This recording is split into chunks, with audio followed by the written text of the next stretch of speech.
Para introducir el normalizado voy a dar unos conceptos clave como el de tratamiento térmico, que es un proceso que comprende el calentamiento de metales o aleaciones a temperaturas definidas, manteniéndolas un tiempo definido a esa temperatura y con una velocidad de enfriamiento definida que nos proporcionarán unas propiedades físicas y mecánicas concretas en nuestro acero. Continuando con los conceptos clave, un acero hipereutectoide es un acero que en su composición tiene entre el 0,77 y el 2% de carbono y está compuesto en su mayoría por cementita. Y un acero hipoeutectoide es un acero que tiene menos del 0,77% de carbono, resultando de la mezcla de ferrita y perlita.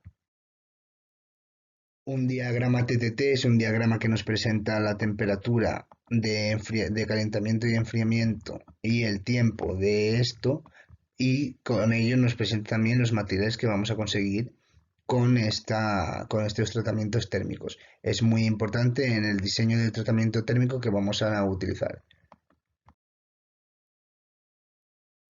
Dependiendo del material que vamos a necesitar, vamos a elegir un tratamiento térmico u otro. El normalizado es un tratamiento térmico muy utilizado. Aquí a la derecha he presentado un ejemplo de diagrama TTT. El normalizado es uno de los tratamientos más comunes y fáciles de efectuar. Se utiliza para un montón de piezas como forjadas, fundidas, mecanizadas. Sirve para afinar la estructura molecular y eliminar las tensiones que suelen aparecer tras los diferentes tratamientos previos.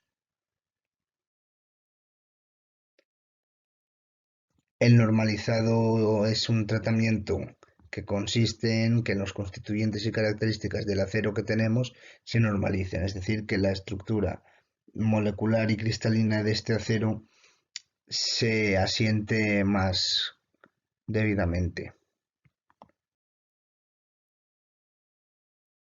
Esto puede ser muy útil posteriormente a un forjado, por ejemplo, el cual es muy raro que se utilice sin ningún tipo de tratamiento térmico posterior, que suele ser normalizado debido a las tensiones que se crean tras el tratamiento en la microestructura del acero. La normalización no se efectúa solo después de la forja, sino también después de ciertos sobrecalentamientos o enfriamientos, hechos en malas condiciones, o siempre que se requiera eliminar los efectos de cualquier tratamiento térmico anterior que no sean beneficiosos para el material que queremos obtener. La normalización se lleva a cabo calentando entre más o menos 40 y 50 grados por encima de la temperatura crítica superior, seguida por un enfriamiento del aire que puede estar eh, ayudado por ciertos elementos químicos, y aquí en una figura os muestro el diagrama. Después de alcanzar la temperatura correcta, el acero se mantiene a esa temperatura un tiempo concreto. Este tiempo depende del espesor de la pieza, la composición del acero. Se suelen requerir temperaturas más altas y tiempos más largos para aceros aleados y secciones más grandes de acero.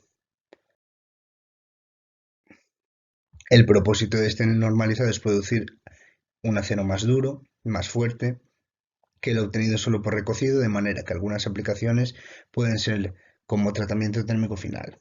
Para aceros hiperotectoides es necesario calentar por encima de la temperatura crítica, como ya hemos comentado, para disolver la red de cementita. La normalización también puede utilizarse para mejorar la maquinabilidad y modificar las estructuras dendríticas de las piezas de fundición, refinar los granos de la microestructura y homogeneizar esta, para mejorar la respuesta en las operaciones de endurecimiento, es decir, la fuerza del material.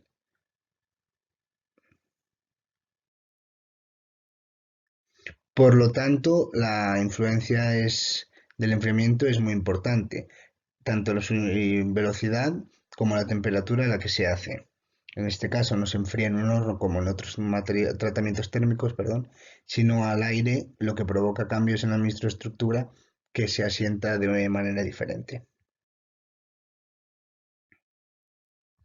Al no enfriarse tan lentamente, no se enfría en condiciones de equilibrio, por lo que el diagrama hierro-carbono no se puede utilizar para predecir la proporción de ferrita y perlita protectoide o la cementita y perlita que va a existir una vez el tratamiento termine.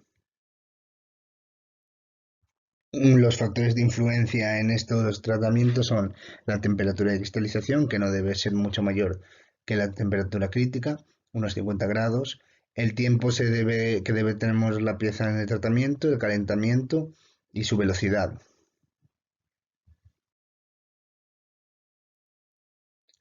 Las diferencias con el tratamiento del recocido son bastante grandes, por ejemplo, la diferencia que crea en la estructura. Aquí vemos la estructura del recocido y aquí vemos la de la normalización, que obtienes un acero más fuerte. Este tratamiento térmico se suele utilizar para la corrección de errores formados tras el forjado, la laminación en caliente o fundición, donde la microestructura del acero suele ser poco homogénea y formada por granos grandes.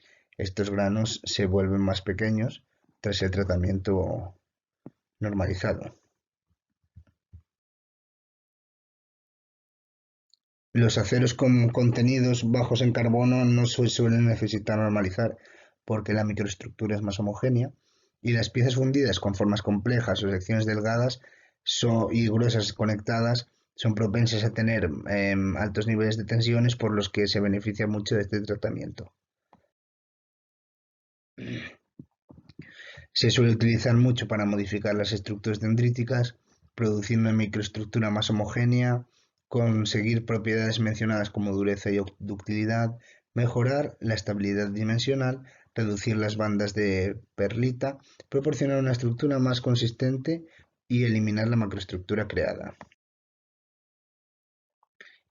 Y bueno, espero que haya sido de utilidad.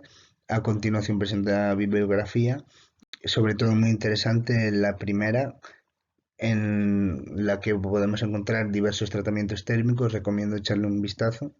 Y bueno, esto ha sido todo. Un saludo.